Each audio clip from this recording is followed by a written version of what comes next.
பராபவ தமிழ் புத்தாண்டு பலன் ரிஷபராசிக்கு எப்படி இருக்குங்கிறத இந்த நிகழ்ச்சியில் பார்ப்போம். ரிஷபராசியை பொறுத்தவரை கடுமையாக ஒரு பக்கம் உழைத்து கொண்டே இருக்க வேண்டும். இன்னொரு பக்கம் பார்த்திங்கன்னா தன்னை அலங்கரிப்பதில் எக்காரணம் கொண்டும் தயங்கி கொள்ளக்கூடாது. எப்போதுமே மகிழ்ச்சியாக இருக்கும் மனநிலையோ இருக்கோ இல்லையோ அதை வெளியில் நம்ம துக்கத்தை காமிக்காமல் இருக்கிற பட்சத்தில் அவர்களுக்கு ஏற்படக்கூடிய துன்பங்கள்லாம் கொஞ்சம் கொஞ்சமாக குறைஞ்சிட்டு வரும். இவர்களுடைய முகமும் உடல் தோற்றமும் பேச்சும் மற்ற நடை உடை பாவனைகளும் என்னைக்கு அடுத்தவர்களை கவர்ந்து இருக்கிற அளவுக்கு இருக்கோ அன்னைய வரைக்கும் பார்த்திங்கன்னா இவங்களுடைய செல்வாக்கு குறையாமல் இருக்கும். அதனால் எப்போதும் மகிழ்ச்சியாக இருக்கக்கூடிய மனநிலையை முதல்ல வரவழைச்சிக்கிறது தான் ரிஷபராசிக்கு வெற்றியோட ரகசியமாக நம்ம தெரிஞ்சிக்க வேண்டியதாக இருக்குது. சரி, இந்த பராபவ தமிழ் புத்தாண்டு ரிஷபராசிக்கு எப்படி இருக்கும் அப்படின்னு பார்க்கும்போது பணம் தரக்கூடிய கிரகங்கள் இரண்டும் பார்த்திங்கன்னா ராசிக்கு முன்பின் இருப்பது அப்படிங்கிறது ஒரு மிகப்பெரிய சிறப்பு. இதை சொல்லுவோம் இல்லையா, சிறு பணங்களை தரக்கூடியது சுக்கிரன், பெரிய பணத்தை தரக்கூடியது குரு. இது ரெண்டுமே பார்த்திங்கன்னா ராசிக்கு முன்பின் இருக்கிறது சுபகர்த்தார் யோகம் அப்படின்னு சொல்லுவோம் இல்லையா.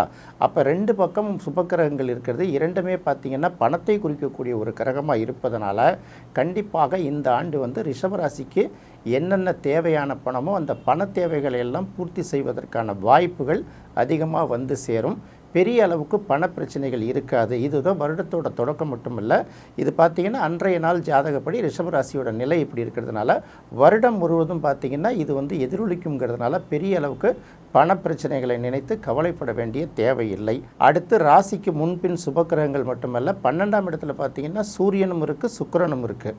இதை ரொம்ப முக்கியமாக கவனித்து பார்க்கணும். இப்போ சூரியனும் சுக்கிரனும் அங்கே இருக்கக்கூடிய பட்சத்தில் வரக்கூடிய பணம் அரசாங்கம், அரசியல், அரசு சார்ந்த வகையில் இவர்களுக்கு வரவேண்டிய பணங்கள்லாம் கண்டிப்பாக சேரும். அல்லது அது சார்பான ஒப்பந்தங்கள் அது போன்ற வாய்ப்புகள் கண்டிப்பாக கிடைச்சி அதனால் இவர்களுக்கு பண வருவாய் கிடைக்குங்கிறத தெரிஞ்சுக்கணும்.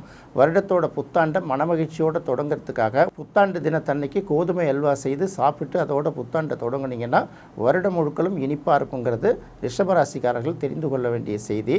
அதே போல் புத்தாண்டு தொடக்கம் அன்னைக்கு நீங்கள் பார்த்தீங்கன்னா அஷ்டலட்சுமிகளில் விஜயலட்சுமி அப்படிங்கக்கூடிய சாமியை போய் நீங்கள் நேரடியாக வழிபடுவது ரொம்ப உங்களுக்கு நல்ல பலனை கொடுக்கும். வருடம் முழுக்க பார்த்திங்கன்னா என்ன தான் பிரச்சனைகள் வந்தாலும் ஓரளவு மகிழ்ச்சியோடையும் புத்துணர்ச்சியோடையும் இருக்கிறதுக்கு அது வழிவகுக்குங்கிறத முதல்ல தெரிஞ்சுக்கோங்க.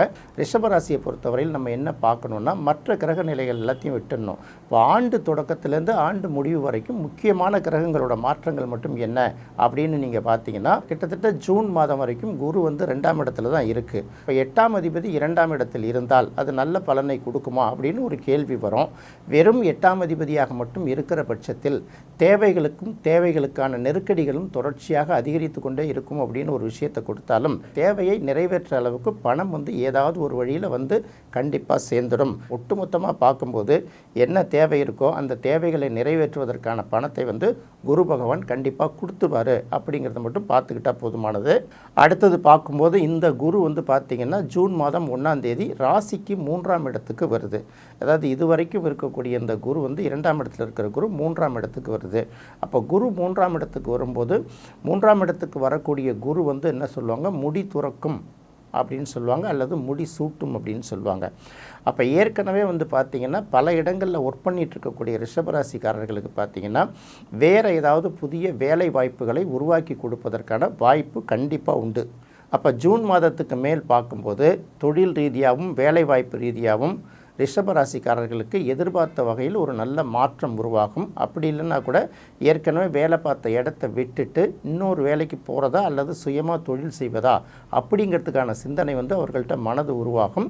அதுக்கான வாய்ப்புகளை வச்சு அவங்க என்ன முடிவெடுக்கலாங்கிறது ஜூன் மாதத்துக்கு பிறகு தெரியும். நம்ம 3ஆம் இடத்துக்கு குரு நெருக்கடியை தான் கொடுக்கும் அப்படிங்கிறத மட்டுமே பெருசாக எடுத்துக்க வேணாம். அது எப்படின்னா வேலை தொழில் நீங்கள் முயற்சிகளில் சில மாற்றங்களை உருவாக்கி கொடுக்குங்கிறத மட்டும் பார்த்துக்கிட்டா போதுமானது. அதுக்கு அடுத்தது பார்க்கும்போது இதே குரு பார்த்திங்கன்னா ஜூன் மாதம் அங்கே கடகராசிக்கு வந்த பிறகு அவருடைய 5ஆம் பார்வை அப்படின்னு பார்க்கும்போது ராசிக்கு 7ஆம் இடமான விருச்சிகத்தில் கிடைக்கிது. 7ஆம் இடத்துக்கு குருவோட பார்வை கிடைக்கிறதுனால நிறைய பேருக்கு பார்த்திங்கன்னா இந்த ஆண்டு ரிஷபராசிக்காரர்கள் பல பேருக்கு திருமணமாகும். இன்னொரு பக்கம் பார்த்திங்கன்னா காதல் கைகூடும், திருமணமாகும். ஏற்கனவே திருமணமானவர்கள் ஹஸ்பண்ட் ஒய்ஃபுக்குள்ள ஒரு இணக்கமான உறவு இல்லாமல் இருந்திருந்தால் கண்டிப்பாக இந்த தடவை வந்து அவர்களுக்கு வந்து கொஞ்சம் கொஞ்சமாக அந்த மனநிலைகள் மாறி குடும்பத்தில் நல்ல அமைதி உருவாகும். கணவன் வந்து மனைவி பெயரிலோ, மனைவி வந்து கணவன் பெயரிலோ ஏதாவது ஒரு சுயதொழில் தொடங்கலாமா அப்படிங்கிற ஒரு எண்ணம் வரும். அதுக்கு தகுந்த மாதிரி அவங்க சில தொழில்களையும் செய்வாங்க, அல்லது குடும்பத்துக்கு ஒரு இரண்டாவது வருமானத்தை ஏற்படுத்தி கொள்வதற்கான ஒரு வாய்ப்பையும் அவங்க ஏற்படுத்துவாங்க. அதே போல் பார்த்திங்கன்னா ஏற்கனவே வேலை செய்துட்ருக்கிறவங்களோ ஒரு தொழில் செய்தவர்களுக்கோ பார்த்திங்கன்னா புதிய ஒப்பந்தங்கள் மூலமாக சில பார்ட்னர்கள் புதிதாக கிடைப்பதற்கு வாய்ப்பு இருக்குது. அது ஃபைனான்சியல் பார்ட்னராக இருக்கலாம், இல்லை தொழில் ரீதியான பார்ட்னராகவும் இருக்கலாம். அது கண்டிப்பாக கிடைக்கும். நிறைய நண்பர்கள்லாம் புதுசாக அறிமுகம் ஆவார்கள். அதையும் தாண்டி பார்த்திங்கன்னா தொழில் செய்பவர்களுக்கு வாடிக்கையாளர்கள் அப்படின்னு ஒன்று செய்வாங்கள்ல, இந்த வாடிக்கையாளர்களுடைய எண்ணிக்கை வந்து பெரிய அளவுக்கு பெருகுவதற்கு ஒரு வாய்ப்பு இருந்து அதனால் உங்களுடைய வருவாயும் பல மடங்கு உயர்வதற்கான ஒரு நல்ல வாய்ப்பு இருக்குங்கிறத தெரிஞ்சுக்கணும். தந்தை வழியில் உங்களுக்கு கிடைக்கக்கூடிய சொத்துக்கள் ஏதாவது இருந்து இது வரைக்கும் இழுபறியில் இருந்ததுன்னா அந்த சொத்துக்கள் வந்து உங்களுக்கு வந்து சேரும். 9ஆம் இடத்துக்கு குருவோட பார்வை கிடைத்த பிறகு உங்களுக்கு வந்து உடல் ரீதியாகவும் மன ரீதியாகவும் நீங்கள் வந்து ஓரளவு நிறைவாக இருக்கக்கூடியதை கண்டிப்பாக உணர முடியும்.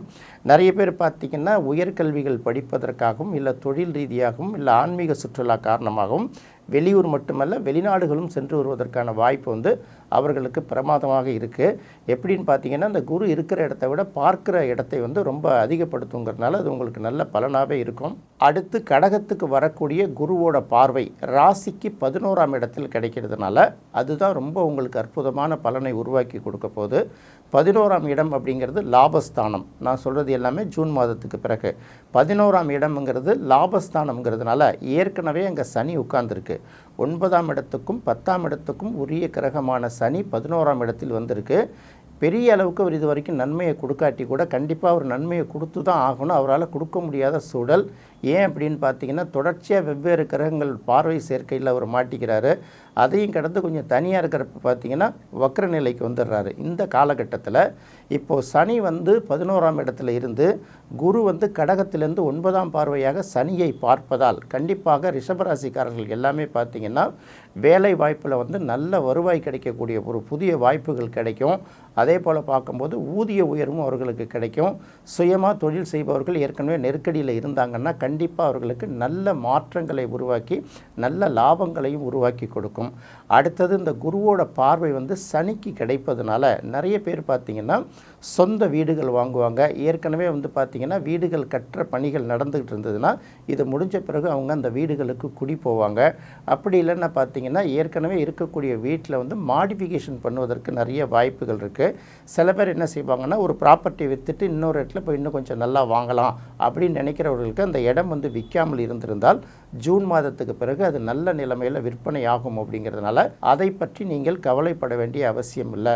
ஸோ பெரும்பாலான ரிஷபராசிக்காரர்களுக்கு ஜூன் மாதத்துக்கு பிறகு பார்த்திங்கன்னா நிறைய பேருக்கு திருமணமாகும், நிறைய பேருக்கு வேலை வாய்ப்பு நல்லா கிடைக்கும். அடுத்த சில பேருக்கு பார்க்கும்போது பார்த்திங்கன்னா தொழில் ரீதியாக நல்ல லாபமும் கிடைக்கும். மனதுக்குள்ளே நீண்ட நாட்களாக பூட்டி வைத்திருக்கக்கூடிய ஆசைகள் வந்து 1-2 நிறைவேறுவதற்கான வாய்ப்பு இருக்குது. பல ஆசைகள் நிறைவேறும் அப்படின்னா கூட 1-2 ஆசைகளை உறுதியாக சொல்லலாம். இதுதான் பார்த்திங்கன்னா பராபவ ஆண்டில் கடகத்துக்கு வரக்கூடிய குரு உங்களுக்கு செய்யக்கூடிய ஒரு நல்ல நிலையாக இருக்கும் அப்படிங்கிறத பார்த்துக்கணும்.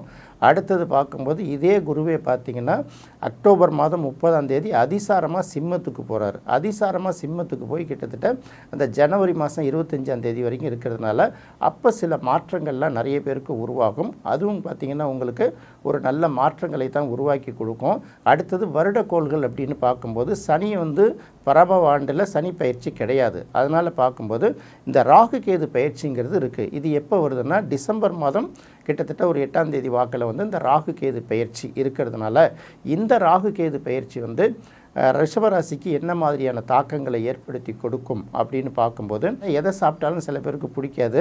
அவங்களுக்கு பிடித்த சாப்பாடு கிடைக்கிறப்ப சாப்பிட்ற நிலையில் அவங்க இருக்க மாட்டாங்க, ஏதாவது வேலையில் பிஸியாக இருப்பாங்க.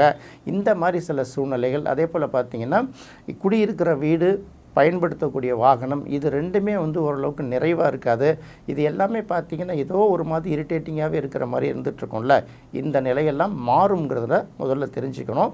அடுத்தது வந்து இந்த கேது 3ஆம் இடத்துக்கு வர்றதுனால 3ஆம் இடத்துக்கு கேது வருவது வந்து மிகப்பெரிய வலிமையை கொடுக்கும், மிகப்பெரிய தன்னம்பிக்கையும் கொடுக்கும் அப்படிங்கிறத தெரிஞ்சுக்கணும். அங்கே கேது மட்டும் தனியாக இல்லை, ஏற்கனவே அங்கே குரு வந்துட்டார் இல்லையா, ஒரு குறிப்பிட்ட காலம் வரைக்கும் குறைந்தபட்சம் 6-7 மாதம் வரைக்கும் குருவும் கேதுவும் சேர்ந்து தான் இருப்பார்கள் இந்த 3ஆம் இடத்துலங்கிறதுனால மிகப்பெரிய அளவுக்கு பாதிப்பு இருக்காதுங்கிறத மட்டும் நம்ம தெரிஞ்சுக்கலாம். அடுத்தது பார்க்கும்போது ஏற்கனவே 10ஆம் இடத்துல இருக்கக்கூடிய ராகு வந்து அந்த டிசம்பர் மாதத்தில் 9ஆம் இடத்துக்கு வர்றதுனால நிறைய பேருக்கு பார்த்திங்கன்னா வெளிநாடுகள் அல்லது வெளியூர்களில் போய் சுற்றுப்பயணம் செய்யணுங்கிற ஒரு ஆசையை வந்து உருவாக்கி கொடுக்கும். ஏதாவது ஒரு வகையில் பார்த்திங்கன்னா உலகத்தில் உள்ள மற்ற நாடுகளோட அல்ல நம்ம நாட்டிலே பார்த்திங்கன்னா வெளி மாநிலங்களில் ரொம்ப தூர பகுதிகளில் இருக்கக்கூடியவர்களோட தொடர்புகள், அது வணிக தொடர்புகளாக இருக்கலாம், இல்லை வெவ்வேறு விதமான தொடர்புகளாக இருக்கலாம். இதெல்லாம் வந்து பார்த்திங்கன்னா அவர்களுக்கு ஒரு நல்ல பலனை கொடுக்கும். அதே சமயத்தில் ஏதாவது ஒரு குறை இருக்கிற மாதிரியே இருக்கும். தந்தை வழியிலையும் அந்த மாதிரி அவங்க பங்காளிகள் வழியிலும் சின்ன சின்ன நெருக்கடிகள் இருக்கும். சின்ன வகையில் என்னதான் வசதி வாய்ப்புகள் கிடந்தால் கூட ஏதோ ஒரு குறை இருக்குது அப்படின்னு சொல்லுவாங்கள்ல, அந்த மாதிரி ஒரு குறைகள் இருந்த மாதிரி இருந்தாலும் இதை வந்து ஆன்மீக பயணங்கள் மூலமாகவும் கடவுள்களை வழிபடுவதன் மூலமாகவும் அது வந்து குறைஞ்சிடும் உங்களுக்கு. அடுத்தது பார்த்திங்கன்னா சில பேர் வந்து பார்த்திங்கன்னா இந்த தாந்திரிகம் மந்திர தந்திரங்கள்லாம் கற்றுக்கணும்னு சொல்லிட்டு அதை நோக்கி பயணிக்க கூட சில பேர் ஆரம்பிப்பாங்க. எப்படி இருந்தாலும் பார்த்திங்கன்னா ஏதாவது ஒரு புதிய வித்தையை அவர்கள் கற்றுக்கொள்வார்கள் அப்படிங்கிறது தான் 9ஆம் இடத்துல ராகு நமக்கு சொல்லக்கூடிய ரகசியம். பொதுவாக பார்த்திங்கன்னா ரிஷபராசியை பொறுத்த வரைக்கும் பராபவ வருஷத்தில் வருடத்தோட தொடக்கம்ங்கிறது முன்பின் 2 சுபக்கிரகங்களை வச்சு தொடங்கிறதுனால அவர்களுடைய நிதி தேவைகள் அனைத்தும் பூர்த்தியாகுங்கிறது முதல் பாயிண்ட்டு. அடுத்தது ராகு கேது பயிற்சியில் கேது நல்ல பலன்களை கொடுத்தாலும் ராகு வந்து ஓரளவு அந்த பலன்களை குறைத்து கொடுக்கும் அப்படிங்கிறதையும் பார்த்துட்டோம். இப்போ ஒட்டுமொத்தமாக பார்க்கும்போது புத்தாண்டு அன்னைக்கு என்ன கடவுளை வழிபடலாம் அப்படின்னு பார்த்தீங்கன்னா நம்ம ஏற்கனவே சொல்லும் போது வசுமதி தாயார் அப்படிங்கிற பேரில் உள்ள அந்த கடவுளை வந்து நீங்கள் வழிபடுவது சிறப்பு. அடுத்தது ரிஷபராசிக்காரர்களை பொறுத்தவரையில் புத்தாண்டு தினத்தன்னைக்கு அஷ்டலட்சுமி கோயில்களில் உள்ள விஜயலட்சுமியை வழிபட்டு கோதுமை அல்வா சாப்பிடுவது ரொம்ப சிறப்பு. கோதுமை அல்வாவை வைத்து படைக்கிறது கூட ரொம்ப நல்லா தான் இருக்கும். அடுத்தது ராகு கேது பயிற்சிகள்லாம் வந்த பிறகு இந்த நிலையெல்லாம் கொஞ்சம் மாற்றுங்கிறதுனால பொதுவாக இந்த ஆண்டு மொத்தமாக அப்படி பார்க்கும்போது ரிஷபராசியை பொறுத்தவரைக்கும் பண தேவைகளை பூர்த்தி செய்யக்கூடிய ஒரு ஆண்டு. அடுத்தது பார்க்கும்போது இந்த ஜூலை மாதம் வரைக்கும் கொஞ்சம் இழுபறி தொடர்ந்து இருக்க தான் செய்யுங்கிறதுனால நரசிம்மர் வழிபாடு நம்ம சொன்னோம் இல்லையா, சனி அல்லது ஞாயிற்றுக்கிழமைகளில் தொடர்ந்து நரசிம்மர் வழிபாடு செய்து வருவது நல்ல பலன்களை கொடுக்கும். என்ன நேயர்களே, ரிஷபராசிக்கு இந்த தமிழ் புத்தாண்டு பலன்கள் எப்படி இருக்குங்கிறது இந்த நிகழ்ச்சியில் பார்த்தோம். மிதுன ராசிக்கு தமிழ் புத்தாண்டு பலன்கள் எப்படி இருக்குங்கிறத அடுத்த நிகழ்ச்சியில் பார்ப்போம். நன்றி, வணக்கம்.